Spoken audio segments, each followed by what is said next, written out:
తెలంగాణ ఉపాధ్యాయ అర్హత పరీక్ష TET results ఇవాళ విడుదల కానున్నాయి. మధ్యాహ్నం 2:30 గంటలకు టెట్ ఫలితాలను అధికారికంగా విడుదల చేయనున్నట్టు తెలంగాణ విద్యాశాఖ ప్రకటించింది.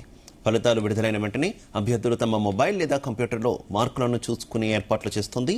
ఈసారి రాష్ట్ర వ్యాప్తంగా మొత్తం 1,15,028 మంది అభ్యర్థులు ఈ పరీక్షకు హాజరయ్యారు.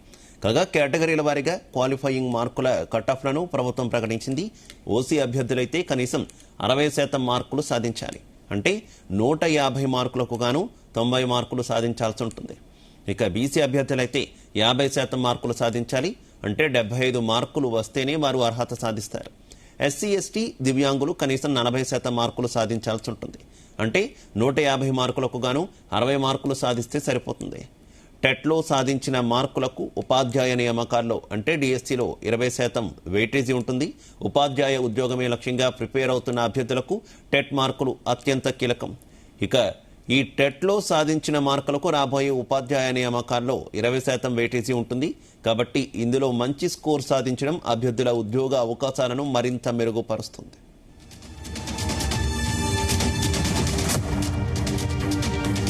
ఇదే అంశానికి సంబంధించి మరింత సమాచారం మా కరెస్పాండెంట్ వేణుగోపాల్ అందిస్తారు.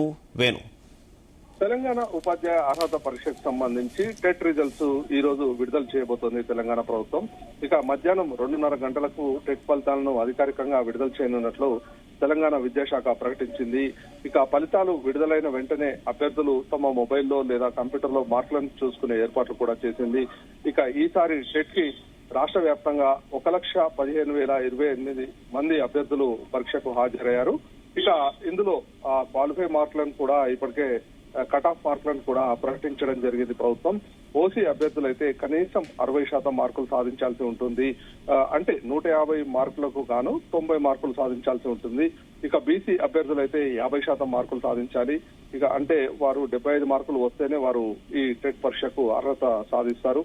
ఇక ఎస్సీ ఎస్టీ దివ్యాంగులు కనీసం 40% మార్కులు సాధించాల్సి ఉంటుంది. అంటే 150 మార్కులకు గాను 60 మార్కులు సాధిస్తే సరిపోతుంది. ఇక టెట్ లో సాధించిన మార్కులకు ఉపాధ్యాయ నియామకాల్లో అంటే డిఎస్సిలో 20% వెయిటేజీ ఉంటుంది. ఉపాధ్యాయ ఉద్యోగమే లక్ష్యంగా ప్రిపేర్ అవుతున్న అభ్యర్థులకు టెట్ మార్కులు చాలా కీలకం. అయితే ఈ టెట్ లో సాధించిన మార్కులకు రాబోయే ఉపాధ్యాయ నియామకాల్లో డిఎస్సిలో 20% వెయిటేజీ ఉంటుంది. కాబట్టి ఇందులో మంచి స్కోర్ సాధించడం ఉద్యోగ అభ్యర్థులకు సంబంధించి అవకాశాలను మరింత మెరుగుపరుస్తుంది. అయితే టీచర్ ఎలిజిబిలిటీ టెస్ట్ కోసం కూడా చాలా మంది అభ్యర్థులు ఎదురు చూస్తున్నారు. ఇప్పటికే ఈ పరీక్ష కూడా నిర్వహించినటువంటి ప్రభుత్వం త్వరలోనే ఉద్యోగ నియామకాలకు సంబంధించి టీచర్ ఉద్యోగ నియామకాలకు కూడా ప్రకటన వెలువచ్చే అవకాశం ఉంది.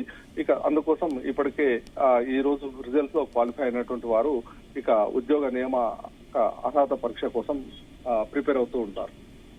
అయితే ప్రస్తుతం ఈ ఫలితాలకు సంబంధించి ఏ ఫార్మాట్లలో ఫలితాలు చూసుకునేటటువంటి అవకాశం ఉంటుంది? ప్రత్యేకించి ఏదైనా వెబ్సైట్ అలాగే యాప్లను ఏమైనా ప్రభుత్వం పొందుపరిచినటువంటి పరిస్థితి, ఇతరత్ర మార్గాలు ఏమైనా ఉన్నాయి? ఇంకా అయితే ఇందుకు సంబంధించి ప్రభుత్వం ముఖ్యంగా మొబైల్లోనే కూడా అందుబాటులోకి తీసుకువచ్చింది. అయితే ఇందుకు సంబంధించి ఇటు కంప్యూటర్ లో కూడా వివిధ వెబ్సైట్ల ద్వారా అభ్యర్థులకు ఫలితాలను వెంటనే అందించేలా కూడా ప్రత్యేక ఏర్పాట్లు చేయడం జరిగింది. ఎవరైతే పరీక్ష ఇప్పటికే రాసి ఉన్నారో వారు వారి హాల్ టికెట్ నెంబర్లను అందులో ఇచ్చేస్తే వెంటనే వారికి రిజల్ట్ అందేలా కూడా ప్రభుత్వం ఏర్పాట్లు చేసింది. ఇందుకు సంబంధించి విద్యాశాఖ ప్రత్యేకంగా ఏర్పాట్లు కూడా చేయడం జరిగింది. ఈ ఫలితాల తర్వాత డిఎస్సి నోటిఫికేషన్ ఇప్పట్లోగా వచ్చే అవకాశం ఉంది. ప్రభుత్వం ఏమైనా దానికి సంబంధించి కసరత్తు ఇప్పటికే ప్రారంభించిన పరిస్థితి? రాష్ట్ర ప్రభుత్వం ఇప్పటికే చెప్పింది త్వరలోనే ఉద్యోగ నియామకాలు చేపడతామని చెప్పి రాష్ట్ర ప్రభుత్వం ప్రకటించింది. ఇక శాఖల వారీగా ఖాళీలుగా ఉన్నటువంటి వాటన్నిటినీ కూడా ఇప్పటికే ఆర్థిక శాఖ కూడా కసరత్తు చేస్తున్నటువంటి పరిస్థితి ఉంది. ఇక రాష్ట్ర ప్రభుత్వం పూర్తి స్థాయిలో ప్రారంభించేందుకు రెడీ అవుతున్నటువంటి పరిస్థితి ఉంది. కాబట్టి ఇందుకు సంబంధించి ఏదైతే ఖాళీలు ఉన్నాయో ప్రస్తుతం వాటిని అలాగే ఇంటిగ్రేటెడ్ స్కూళ్ల కోసం కూడా ప్రత్యేకంగా నియామకాలు చేపట్టాల్సి ఉంటుంది. అందుకోసం త్వరలోనే ఉద్యోగ నోటిఫికేషన్ కూడా టీచర్లకు సంబంధించి ఉద్యోగ నోటిఫికేషన్ కూడా వెలువచ్చే అవకాశం ఉంది. ఇందుకు సంబంధించి ప్రభుత్వం గత కొద్ది రోజులుగా చెప్తూనే ఉంది త్వరలోనే మరిన్ని ఉద్యోగ నియామకాలు చేపడతామని చెప్పి ఆ దిశగా ఇటు విద్యాశాఖ కూడా కసరత్తు చేస్తున్నటువంటి పరిస్థితి ఉంది. Right, okay, thank you.